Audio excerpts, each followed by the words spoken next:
Stronger. Imagine a world without choices. Stronger. Imagine you can't make your own decision. That wouldn't be a world for me. That wouldn't be a world for you. UIC. Tell them we're gonna be stronger. Together we can make it right. Our purpose is a better Jamaica for you and I. Gonna be stronger together. Time we all just unify. Our purpose is a better Jamaica for you and I. It is a natural right for every human being to be free. Free, so free. So the government is there to protect you and me. UIC objective is to liberate the citizens from colonial bondage, them regulation, them taxation. Rob Jamaica, we independent. Be stronger together we can make it right. Our purpose is a better Jamaica for you and I. We're gonna be strong.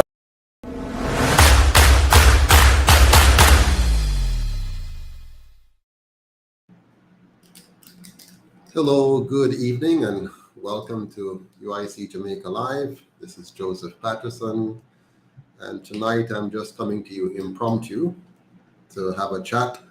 I'm going to be having a little interview with one of the bloggers, and I'm going to let you listen in on the interview, and then after that we can chit chat and have a little Q&A if you want to ask me any questions or for us to discuss any particular topic. So, hello, Craig. Good evening. How are things? Things are relatively okay. I'm not going to complain too much. We're currently reaping honey at the moment. So we're very, very busy on the farm here. The honey season was very strong this year compared to last year. So we're like, right now the guys are still down there. I was down there with them for a little bit, and I came up because I had a 3 o'clock interview. Hold on a second. Hello, Sir Bryant. Are you ready for me? Huh? Are we going to be? Good afternoon. You're not loud enough. Are you going to be talking to me via WhatsApp or straight? Sorry, if I'm going to be doing what? You're going to talk to me via WhatsApp, right? Or straight? Yes, I'm just gonna, you can just talk to me right here. All right. And record it. It's recording now. It's fine, but no problem. Before I go into this, because I'm not even starting what I'm saying to you now, I'm not really publishing that, but I'm saying, you seem to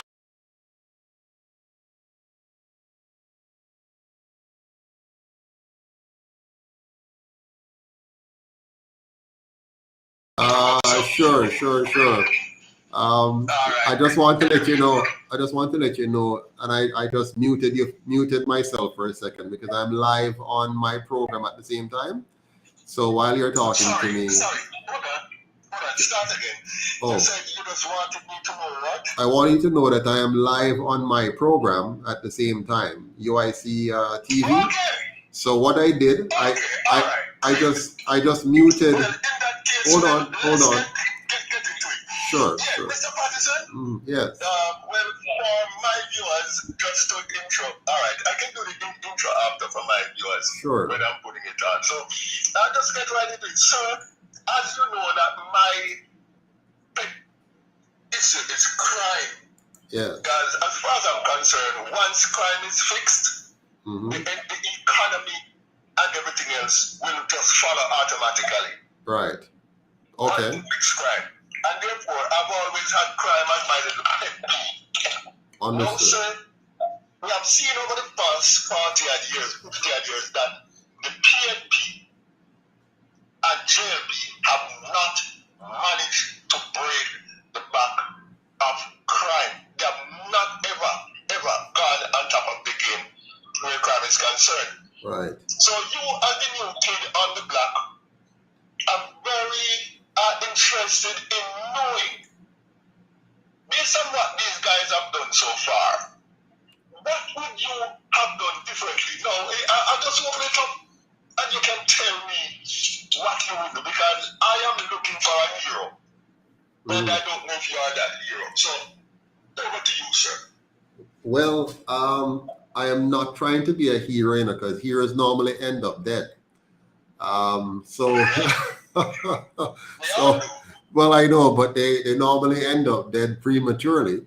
So I am not trying to be a hero, and I'm definitely not a messiah or anything like that. But I believe I have a lot I can contribute to solving most, if not all, of our politically related problems. You ask, what would I have done differently from the other two political parties that we have?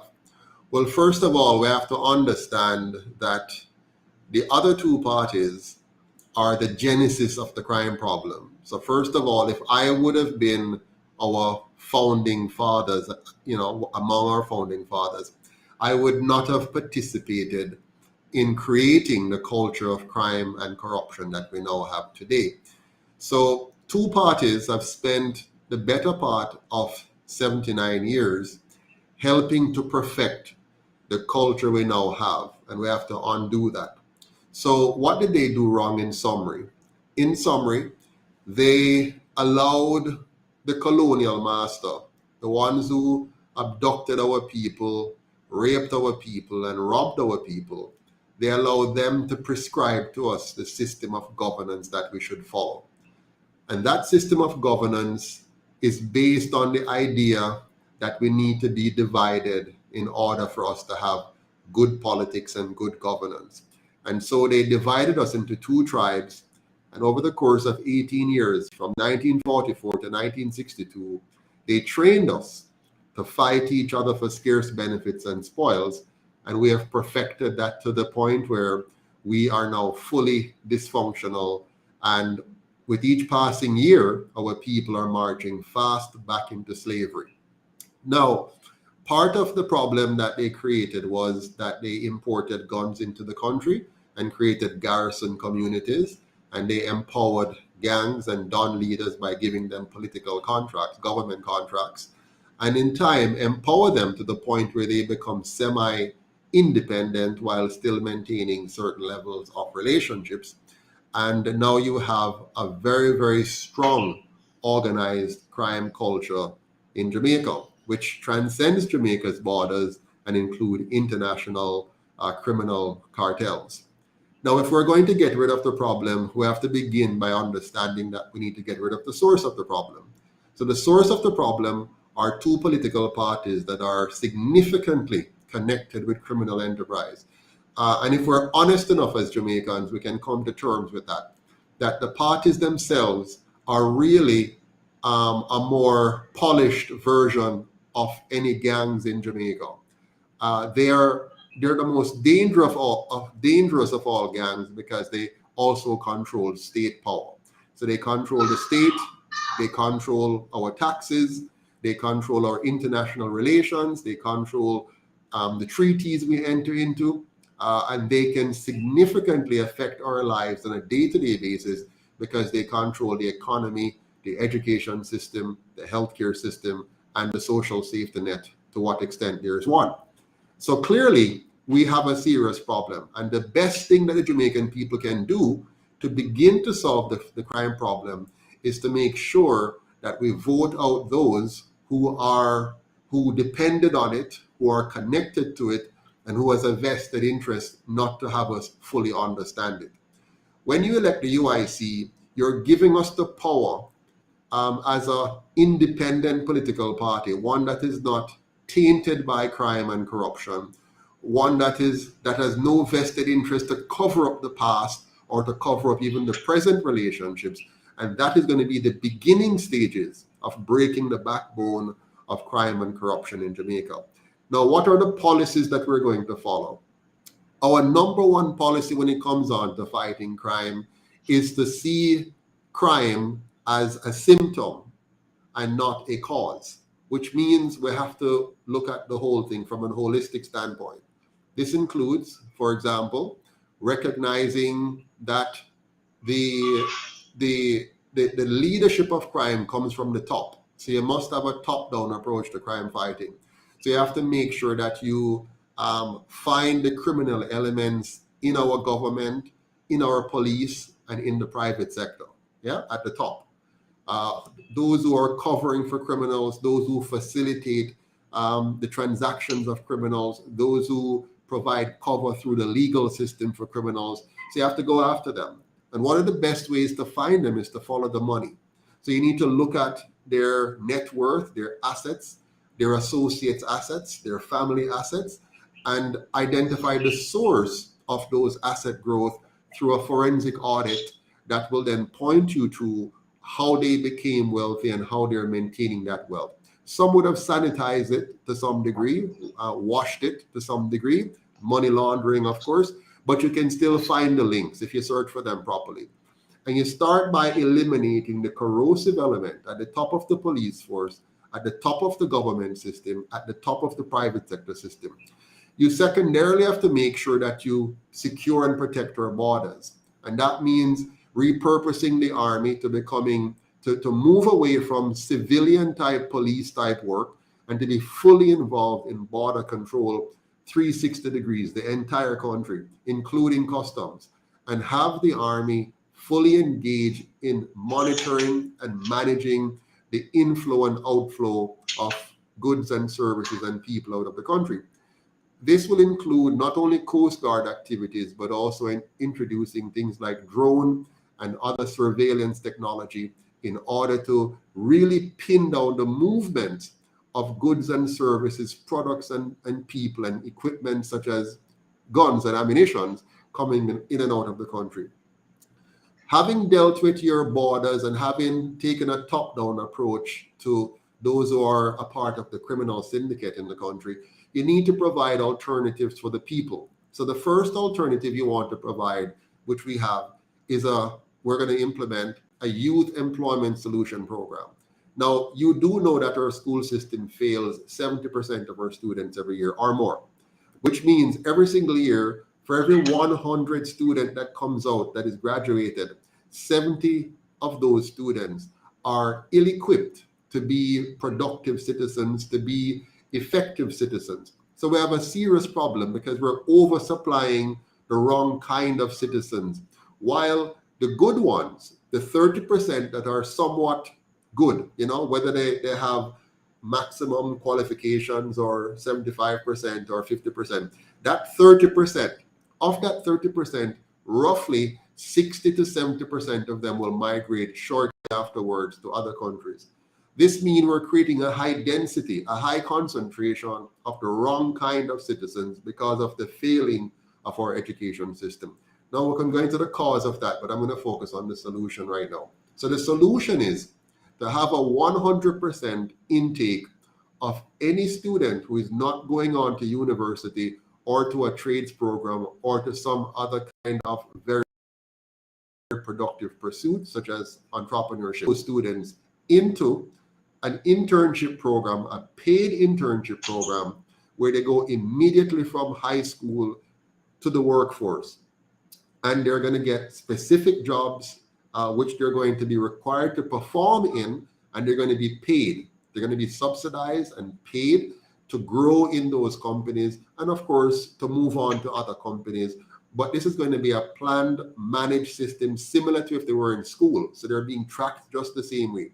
What this is going to do, it is going to deny the gangs a ready and steady supply of recruits. So you're now starving the gangs of our young people coming out of school that are ill-equipped. You're also starving the gangs for guns and ammunition by having proper border control. You're dismantling their leadership by taking out the top men in the government, in the police, and in the private sector by going after them forensically and otherwise, intelligence-based. And so now you're clamping down all of the key avenues. There's a fourth element, though, that we need to keep in mind, and that is many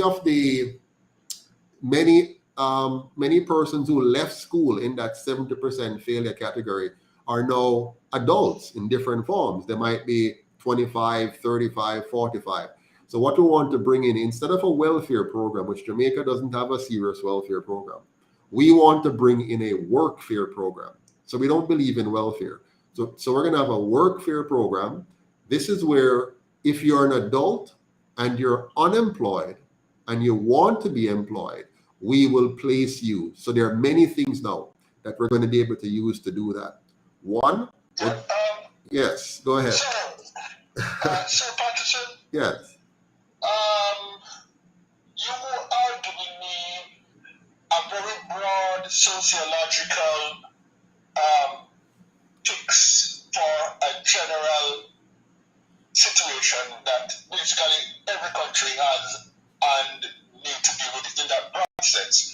But I think what I was more looking for is not that broad epistemological view. I was looking more from an operational strategy, from methods. For example, how do you get the guns? I haven't heard them say anything about guns. How do we stop guns from coming into the ports? I don't hear anything about that. How do you take out the leadership? You talk about how to take out the top men from the army, police, bad men, and there is no methods.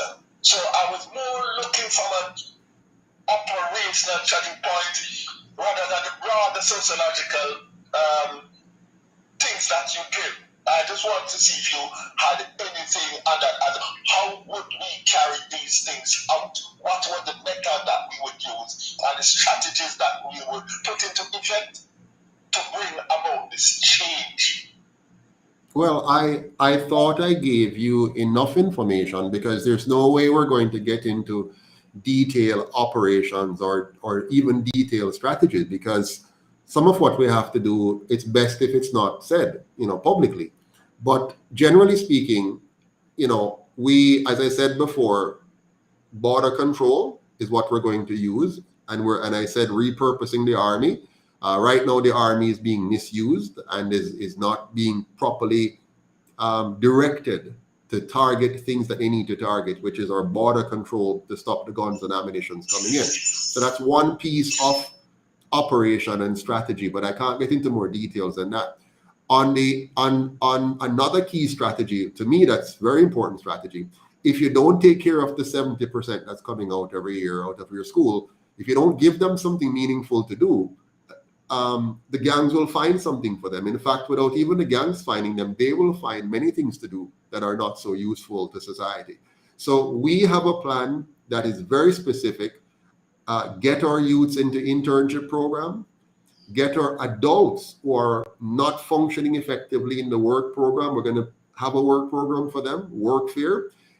It's tied to a strategy. The strategy is, let us recognize Jamaica's strategic advantage. Our competitive advantage as a nation, Jamaica, is not bauxite mining, it is farming. And so we have shifted away from farming little by little and become very reliant on a non-renewable form of economics, which is mining, where they destroy our topsoil, they destroy our waterways, they destroy our air quality, they push our farmers out, and they cause medical problems from the dust and the chemicals that comes from that. So we recognize that. So a part of our crime plan, if you will, is to move away from an industry which is dangerous and disastrous on so many levels and shift to an industry which has been depleted and degraded and destroyed by 79 years of mismanagement, to the point where we have now lost sugar, banana, coffee, and so many other agricultural industry. So we need to reverse that. So I have been to the Netherlands many times, and the Netherlands is a small European country, about 17 million people, much smaller than most European states. Yet still, they're the second largest exporter of food. Now, Jamaica has everything the Netherlands would love to have, but we're not using it. So the UIC is going to ensure that we make Jamaica into the world's greatest producer and exporter of organic foods, and therefore become the organic food capital. Why is this so important? This is going to give us the opportunity to provide some 500,000 to 1 million, listen, new jobs here in Jamaica using modern technology of organic farming and permaculture. This is going to put us on the cutting edge. We won't be able to provide all the jobs, of course. We're going to have to import people because we'd have used up all of our people. But this is going to allow us to have a very dynamic workfare program where we're now training and employing a massive number of Jamaicans to become a part of a great food chain, which will be providing the world with organic food at premium prices and premium quality, which will be needed right around the world. Similarly, we're going to augment our agricultural program with a water harvesting program that will make Jamaica a net exporter of water. Again, a very precious commodity that over the next 20 years will be dwindling significantly. If we allow bauxite mining to rob us of our what you call it now, flora and fauna, of our green spaces, that will reduce our rainfall, which will then reduce our water table. So we have to be very smart and manage our biodiversity carefully to trap and keep as much water and make water a prime product of Jamaica, and therefore keep our environment intact. This dovetails nicely with organic farming and the permaculture technology, because now you're having healthy food, healthy people, massive water harvesting, a big harvesting network that provides the water we need, plus export quality water. And then finally, Mr. Bryant, I want to link into that now as a part of our strategy, making Jamaica a renewable energy center.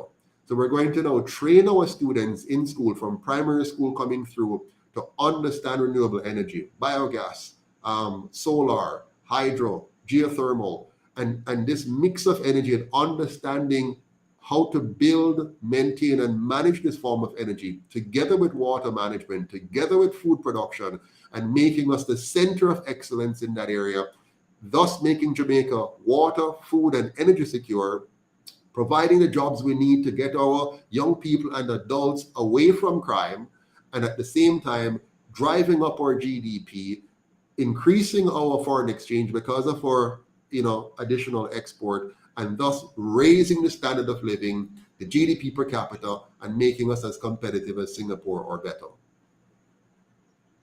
Okay, that sounds well. I must say you have said some things that is I find that I like the broad aspect of how you do things. It seems that you have a real grasp of what the country needs in the broadest sense, and that I think is very refreshing. Thank you. So basically, I can say that you talk the talk. It's all a matter of time to see if when the time comes, you can walk that broader walk. Yes, and here is something else you need to know. Sorry? Interesting. Yeah. The talk sounds pretty interesting. Okay, thank you. But it's only that's now to walk the walk, Here's the challenge we have, Mr. Bryant. Here's the challenge. We have experimented now for 79 years with two parties who have also talked the talk.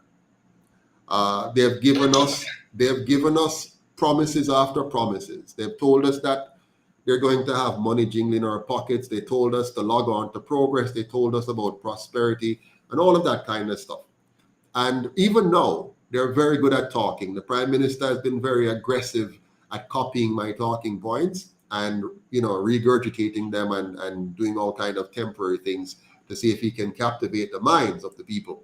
So we're not new to this. But here's where we are as a people. We are at a place where we have three options before us, really. Option number one is that we vote for one of the two colonial parties, knowing that based on their performance over the last 79 years, it is very likely that they will perform at the same level or worse, now that they're fully indoctrinated in wasting our time, in stealing our money, and in deceiving us. So we don't have any expectation of something different from what they've done the last 79 years. So option number one, we vote for one of them and we can expect more of the same. Option number two is that we do what 63% of Jamaicans did in the last election, and 52% did in the previous election, and 48% did in the previous election by not voting. So a large number of Jamaicans, especially young people now, are turning away from the political process. And I can understand why. The two parties have failed them, and they have even associated that failure now with politics in general. So option number two, which many Jamaicans are opting for, is to just not participate in the voting process any at all, just to say, I give up. Option number one and two give you the same result. If you vote for one of the two of them, or if you refuse to vote and allow one of the two of them to win, you will get the same result. Option number three is to vote for the UIC and see if something different will happen. There is a 50-50 chance that we will either be just like them or better than them. There's a 50-50 chance. Now, if I were you, Yeah, that makes good reasoning. yeah, if I were, if I were you, and I am you because I am a Jamaican too, then the logic to me is it's better for me to give myself a 50-50 chance of something better than to allow something that I have 79 years of knowledge to go on as to how that is going to turn out. Now, in doing so, you have to assess the UIC. You have to find basis to assess us. You say, on what basis will I assess the UIC? Well, one, you need to look at the leadership. You need to look at the manifesto. You need to look at the causal relationships. Now, if the typical politician, anybody in Jamaica who is, let's say, intelligent, bright, not particularly poor, they make a choice as to what they will do in terms of engaging in the political arena. Almost everybody chooses to join one of the two parties. You have young, bright persons like Damian Crawford, Lisa Anna, what's his name, Andre Orton. Where do they all go? They all go into one of the two existing parties. Now, that tells me something. It tells me that either they are ignorant, meaning they have not assessed the last 79 years. They have not evaluated our economy. They have not evaluated our social decline. They have not taken the time to look at where Jamaica is coming from and where it is now under those two parties. And because they're ignorant, they choose to join. The other option is they're not ignorant at all, and they have reasoned and rationalized that it's much easier, much safer, much more lucrative if they join one of the other two. Say if a madman like me come along and decide not to follow in their footsteps, but to start something new and different and invest time and energy and money into it, given all the odds, it stands to reason, in my opinion, that I would rather side with such a person, because it means that they must have my best interest at heart, because they have chosen the most difficult, the most painful, the most unlikely path to political power. If I wanted simple political power, I would have easily joined one of the two. And I can tell you this, had I done that, I would be a member of parliament today. Oh, I see. All right. Well, Mr. Patterson. Yes, sir. I think you have. I honestly think you have said a number of nice things, and I think I really am going to put this out for everybody to hear, because people need to hear. You need to be in a democracy. It is very important that everyone hears what everybody who puts themselves up for leadership has to say, and what's in their hearts, what's in their minds, and so on. So I will leave the rest of the nation to judge, and I certainly am going to give you your time. Is there anything else you'd like to add on the whole issue? Sure. Well, you know me, I could talk for a year on the subject, but I think Okay. Politicians always can do that. But one thing though, You know, the yeah, thing with YouTube, yeah. people don't listen for more than half an hour. So Well, I don't want to. that's not true. Hold on. That's So not I true. come on like 20 Miss- minutes stints. Mr. So Miss, people can absorb the kind of people attention span. yeah, no, you see, it's So not add something else, and then what we do is that I'll have you back another time, sure. and so on, and make sure that everybody listens. No problem. Well, what I've discovered, you see, if the topic is juicy enough, if the topic is theatrical enough, if it smack of some kind of soap opera, I see people spending 2 to 3 hours. Yeah, man. So Of course. yeah, so Look it's at them sit down. Good housewife, real housewife, put some and all them sugar yeah. So it's not. So I don't think they. So I don't think. Yeah, they don't. They only don't have the time for serious discussions like these. They have the time for the other stuff. So, but no man. But thank you for having me, and I look forward to joining you again. We can talk about other subject matters. One area I want us to talk about. One area. Thank you so much for taking the time. Sure. And Okay. accommodating me. Yeah. And I look forward to further meaningful discussions over the weeks and months and well into the future. Absolutely. All the best. Thank you, Mr. Newton Bryan. Thank you. All the best. All right. Bye-bye. Cool. All right. Yeah, so that was the end of that. I hope you were able to glean a few things from that conversation. I see Andrew Tucker is asking if we took down the video from last night. No, YouTube took it down. They said that we violated copyright, but you know how it is, eh? We were talking about the PSOJ, and we were showing the link between the oligarchies in America during their historical development and the oligarchies in Jamaica right now. So I was making the powerful link to show you how the PSOJ oligarchy works, because sometimes it's only in looking back in history you get all the juicy details and stuff. So in Jamaica right now, our system does not lend itself so well for us to get all the details as quickly as possible. So I like to link historical facts and historical experiences with other countries as well as ours to show the relationship between the two. So they've taken it down, and we'll have to do it again, and this time find another approach.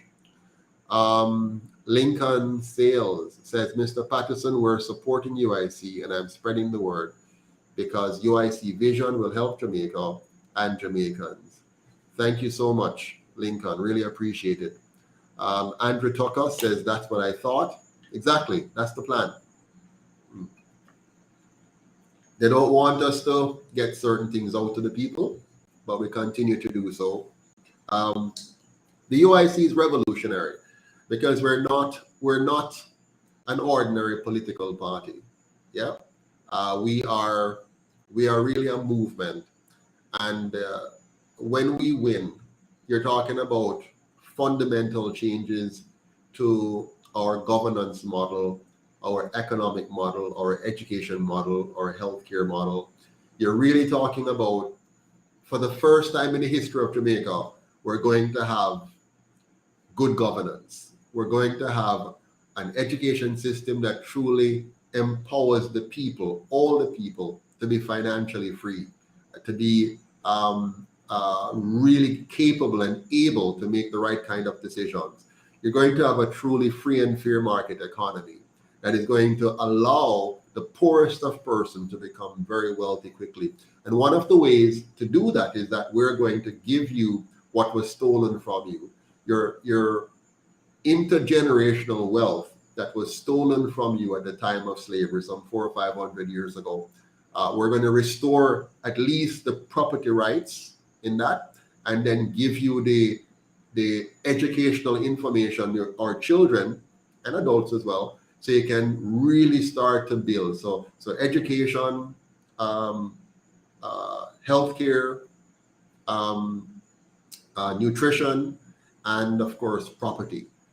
When you have those four in place, you now have the base from which to spring and to become that powerful person that you were meant to be. Andrew Tucker said it was weird. They didn't allow you to even finish your video before scrubbing it from the. Yes, it was. Normally they would give you some kind of warning and ask you to go do something, to go check with whoever, but they just immediately shut it down. So we didn't get any time to do anything. It was just removed immediately. Carol Spence says, "One love." Thank you, Carol. Good to see you on, and thanks for joining us. So tonight I wanted to just come on and share that experience with you. The questions the gentleman asked, Mr. Bryant, they were good questions, and I look forward to having more. I had an interview earlier with another Rebel Radio, I think it was, and I think that went well. It was a follow-up from yesterday. We did a 2-part interview and so on. Xdoll says, "I am waiting on you, sir, to return back to Jamaica as a returning resident." Ah, okay. Where are you currently located, Xdoll? Where are you? Which country are you in? And yeah, I hope you can return, but I hope we're elected soon so you can come back, very quickly. But for now, please help us. We need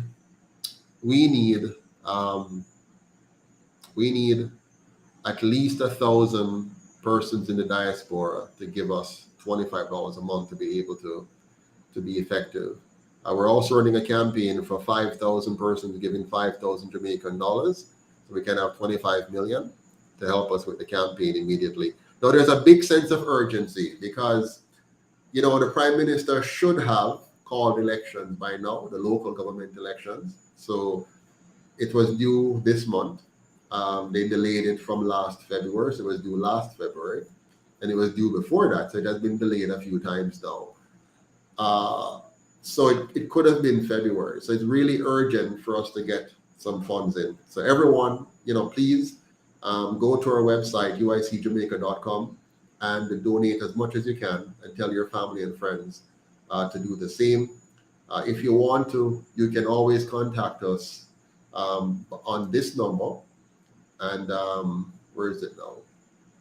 Contact us on this number. Let me see if I can find it here.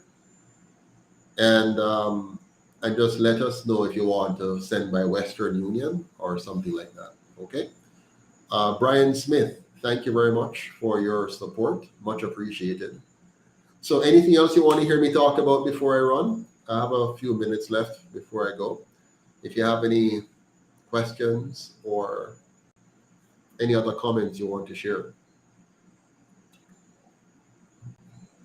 please let me know if you have any other, and I'll be happy to respond to that. What do we have here?